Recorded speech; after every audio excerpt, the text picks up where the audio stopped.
Hi everyone, Stepan here. Now I'm going to analyze rounds 3 and 4 from Novi Sad. And once again, I played, well, round 3 was partially good, round 4 was just bad. And I can't remember when I got defeated so easily as in round 4. It was really hard to play. I spent way more time than him and ended up being just worse. Okay, but let's do round 3 first. So he's playing a German player, rated 2143, so higher rated than I am. I opened with d4. He plays either the Sicilian or the Petrov. This game he went for the Petrov. I went for the Nimzowitsch attack with knight c3, takes, theory, castles, queen d2 is theory, knight d7 is one of the best moves, and now I castle. Here he surprised me with rook e8, which isn't such a good move. Either knight f6 or... yeah, knight f6 should be played, probably. And here I can choose between several moves. Bishop e2, bishop d3, bishop c4. Bishop d3 should objectively be the best move, but I wanted to try and exploit the positioning of his king and the fact that he moved the rook from f8, so I played bishop c4, threatening knight g5, grabbing the dark squared bishop. Here he played c6, obviously he wants to play d5, and I was ready for that, so I played rook h to e1, d5, and now bishop d3. Here he played knight f8, which is another pretty weird move, because he allows me to play c4, and here I calculated a pawn sacrifice, which is going to leave me with a much better position, much better attacking position, so I want to play c4, break open this structure. Okay, if he does nothing, I'm going to take, he's going to take, and I'm going to play bishop to b5, basically winning the game. He would have to cover and then everything is pinned and I would be just winning. So he needs to either take, which would still leave him with a much worse position because I would take with the bishop, take twice here and then have my rook either come to e8, or I would be able to grab on a7 with the bishop, where his bishop would be pinned to his rook and he wouldn't be able to move. My position was better here. I was calculating the move bishop g4 as the best move, and he did play that. And my idea was to basically give up my g2 pawn. So the variation goes bishop g4, c takes d5. If he takes with the pawn, once again bishop b5 would win the game. So queen takes d5, and now a2 is hanging, f3 is hanging, or g2 is hanging, so I play king b1. And he went for that, takes, queen takes. And here I was extremely happy. I knew that the engine is going to give it a slightly better for black, but I didn't care. In fact, let's see the valuation. Minus 0.4, so that's really nothing for this initiative. I have the bishop pair, I have my rook centralized, and after I play queen c3, which basically threatens to win the queen in many variations, let's say he plays bishop f6. Now I can just play bishop to d4. He takes my bishop, I play bishop h7, win the queen. So it's really not easy to play for him. And after queen c3, you can see that rook g1 is coming, bishop d4 is coming, and it's hard for him to play. Played rook g1, and now this is the root of my blunder. I blundered so horribly in this game that, I mean, that's a tactic which I would solve in probably 2 seconds if I was solving tactics. I don't really have an explanation for this, and this is probably, apart from what I did in round 2, which was horrible, my worst blunder so far. So here he should have played bishop f6, and we are going to get to that. He played knight e6 instead, defending g7, and I play bishop c4, trying to remove the defender. And now he played bishop f6. Obviously the bishop can be taken, because the g-pawn is pinned. But the queen can take on d1 with check, removing the piece that's pinning the g-pawn. And without thinking, because probably 5 moves ago I started calculating, he's never going to have bishop f6, and then I'm going to take if he plays bishop f6. Without thinking, I took queen takes, and then I saw it. He took about 2 minutes. I took about 5 seconds to see queen takes d1 and wanted to throw up because my position is all of a sudden losing. And then he played it, takes, gf6, and luckily for me, he was playing really slowly, and I played fast, still had an hour left. So I decided that I was going to play the best I can and try to win this position. I still have the bishop pair. I'm a pawn in the exchange down, but it's definitely not over. From a human perspective, this is not over. I played c3.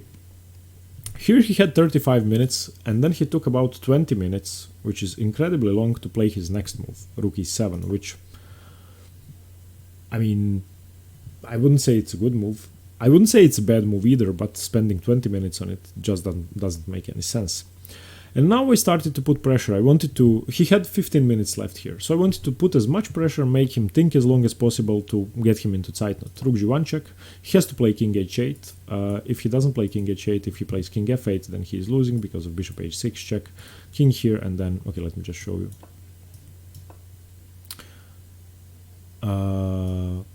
King here, yeah, and now this. And if he moves the king, I take the rook. If he covers with the knight, I take the knight and the rook. So he has to play king h8. So king h8, and now I started putting even more pressure. Rook g3. My idea is now either rook h3, winning h7 after bishop d3, or rook f3, winning f6, putting pressure on f7. And one thing that should be noted: if he ever moves the knight, the bishop is coming to d4, putting pressure on this diagonal and almost checkmating. Here he spent 5 minutes to play b6, which now he had 10 minutes left on his clock. He wants to play c5, stop bishop d4, but you can play any move. Black is winning here. You can play any move, just don't get inside not. Rook f3, trying to win f6. Simple. King g7, check, king h8, rook f3. If he wants to repeat, I'm happy. He probably wanted to get the extra minute on his clock. Here he played rook d8, and I took rook takes f6. Here he played c5. And I played king c2.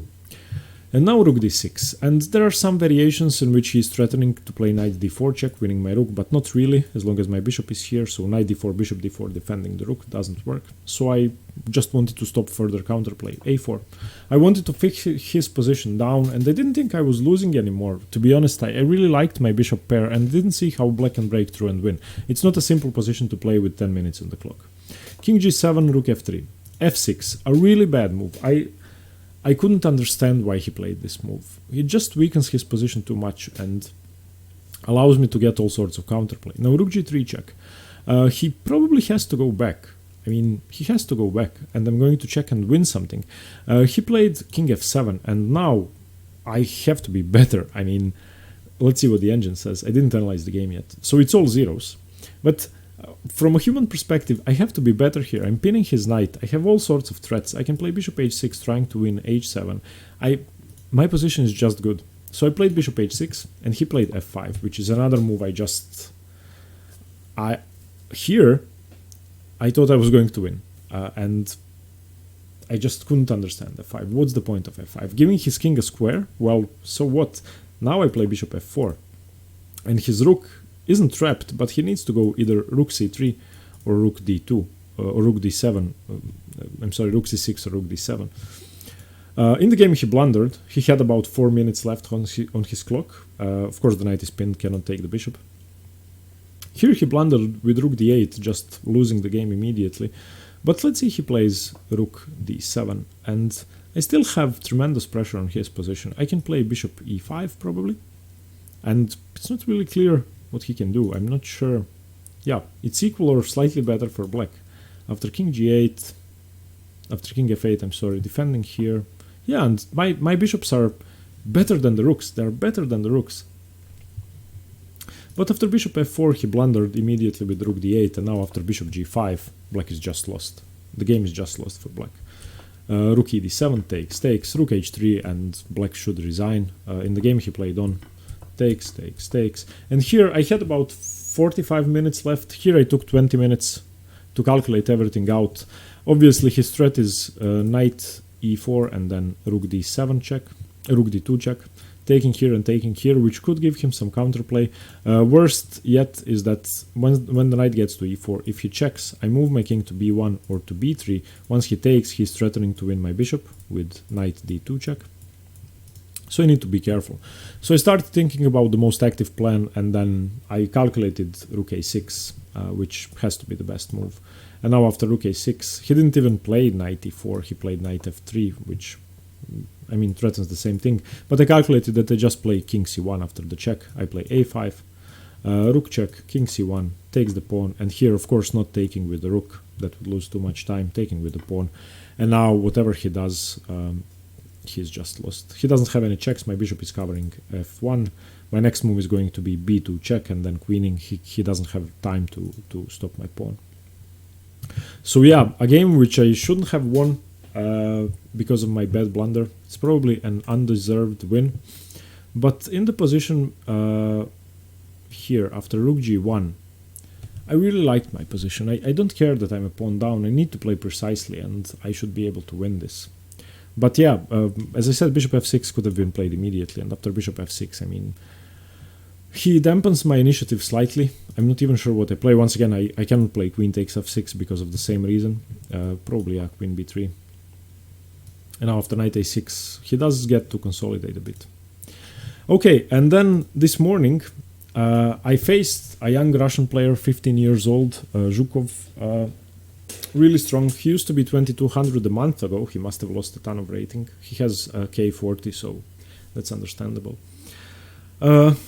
Yeah, and I saw that he plays the Modern Slav. He only plays the Modern Slav against the Slav. And we get into the game. I managed to prepared for 3 hours, but he knows the system so well that I just got busted. So d4, d5, and now the modern queen is, the modern Slav is queen b3 after knight f6. Now the only move is takes, queen takes, and getting my bishop outside of the chain, and he plays g3, e6, bishop g2, knight d7, castles, bishop e7. This is the starting position. And now the main move is e3, and the main position goes e3 castles, knight c3, queen c7, queen e2, and an early e5. So that's one of the main lines. I studied the game Ivanchuk-Karyakin this morning, in which they played this. However, after castles, bishop e7, he surprised me with the move rook d1, which has to be theory, but I don't know the system so well. If you turn on the engine, I think that, yeah, black is already slightly better here. I did castle, he played e3. The game is equal, so I did manage to equalize, but I had no idea what I was doing. So the main thing is in this position is he wants to play knight c3 or knight d2, and he wants to push through with e4. At the same time, I need to play e5 to break open the position for me, otherwise I'm going to be worse. Here I played rook c8, which is probably imprecise, queen e2, and now queen c7, preparing to play the move e5. And I was expecting knight c3 here. After knight c3, I probably would play e5, although I'm not sure, because after knight c3, e5, if he plays e4, I can take here, and no, yeah, my bishop is still hanging. There's always problem with this hanging bishop. But after queen c7, he played knight b to d2, and to be honest, I didn't know what to do here. I just didn't know. I knew that knight e4 is a pattern in this opening, which I remembered, and I saw that he has knight h4, so we would trade the knights, and he would successfully get to push through e4, and I had no idea how to stop that. So I played knight e4, and I saw everything that was going to happen. I already spent almost an hour up to this point in these 3 or 4 moves calculating knight e4. Knight h4 I have to take. Bishop takes h4, knight takes e4, have to retreat my bishop, bishop e7. And now after knight c3, how do you stop e4? There's no way. There's no way to stop e4. Yeah, e5 doesn't work. If I play e5, then just e4, and once again I cannot take because he takes my bishop and my e7 bishop is hanging. After e5, I figured he can also play d5, and after d5, I mean, what do I do? If I take, knight takes, threatening my bishop and my queen, I have to play queen d6 or queen d8. I was also looking at c5, but that just loses horribly. After d6, bishop takes, knight b5. So all the variations that I looked at, nothing seemed to work.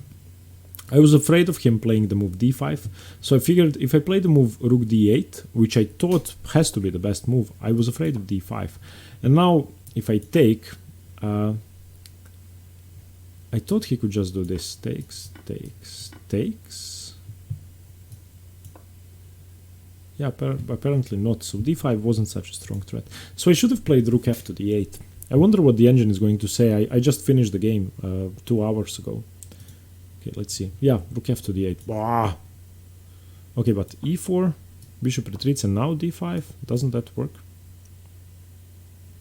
Oof. and white is slightly better here. Okay, I couldn't see all of this. So after knight c3 I played rook f2 e8, which just allows e4, and I knew that I was worse. In these positions, in the Slav, when white plays e4 and you can't play c5 or e5, you're just worse, and I knew that I was worse. e4, bishop g6, and now bishop e3, the best move, knight b6, just horrible. Rook ac1, have to retreat my queen, queen b8, a4, chasing my knight away, bishop b4, trying to stop a5, but just knight a2, bishop d6, a5, knight d7, a6, and here I spent a lot of time once again. b6 is bad, b5 is bad, b takes a6 is bad. I mean, just played b takes a6 in the end. He played e5, winning my c6 pawn. I saw that this was going to happen, but bishop e7, bishop takes e6, rook e to d8. He took on a6, a pawn up. And now I ended up playing knight b6, but I was looking at variations with queen takes b2. After queen takes b2, he has to take my knight. I cannot take back because my rook is hanging, but I figured I can take here. Ah, yeah, he can take with the bishop. Once he takes with the bishop, I cannot recapture here. Yeah, that's true. So that's losing. Okay. So after queen takes a6, I played knight b6, and now I'm going to struggle for the rest of the game, which I was aware of. Bishop b7, forcing a trade of queens, which I didn't like. The trade of rooks, which I didn't like because I saw I have bishop d3. So I was happy here. Rook takes, and now bishop d3, forcing a trade of bishops. Queen takes, knight c3, and now I figured I might even survive. And considering how bad the game went, I was really happy here. Didn't know what to do. There's of course the threat of something taking e5, but after queen c7, he's just going to play queen somewhere. I was looking at knight d7, putting pressure on b2 and putting pressure on e5, but I figured queen c2 is going to do the job defending both, so I didn't like that. And then he can just push through with d5. Yeah, I was looking at queen c8, queen c7, queen c6, but after queen c7 I didn't like this variation. After queen c8, once again, knight here, attacking my queen, attacking the pawn. I didn't make any progress. And after queen c7, knight b5, I thought this has to be worse for me. Yeah, I didn't like this. So after knight c3, I offered the trade with knight d5, which I don't think is good. Knight takes d5, rook takes d5, and now queen c3. Need to play precisely. If I play h6, I'm going to lose my a7 pawn because he's going to check, takes, rook takes, king moves to h7, and then rook c7 would win either the bishop or the pawn. So I have to play f6 to meet the check with king f7, defending my bishop so that I can defend my pawn afterwards. He played f4, which I didn't really understand, but I understood it soon enough. King f7, queen c6. I think I have to trade. Queen takes, rook takes, and now I was already, well, I wasn't in time trouble, I would say, but I was low on time. I had an hour less than him. Hated my position. Didn't know what to do after rook b5, rook c7. He is now threatening to play even d5 and bishop here, maybe even f4, and I didn't want to allow that, but I didn't know what else to play, to be honest. After rook takes c6, maybe f4, f5 was my idea, but then once again, rook c7. If I try to defend with, let's say, a5, I figured this has to be worse. Let's see what the engine says. Yeah, it's just not a good position, just losing, but I managed to lose in one move. And this is my worst blunder of the tournament so far. Just lost in one move and completely missed it. Completely missed the threat, so this is my second incredibly bad blunder. Queen takes f6 in the first game I analyzed here, and now rook d7, which is even worse. It's just even worse. Rook d7, and now you can pause and find the winning move. White to play and win. So the move is f5, and of course he is threatening to take my pawn, win the rook. If I move my rook, he's going to force my king away and just win with his pawns. So I play rook b7, takes, king g6, d5, and obviously if I take here, this is game over. So after d5 I tried king f5, trying to sacrifice my bishop, but this is just embarrassing, so I resigned, and I cannot hold this. There's no way to hold this position. This just, yeah. So with black I lost 2 games, both because of theory. The Karpov Karo-Khan I'm really upset about in round 2, which was in the previous video.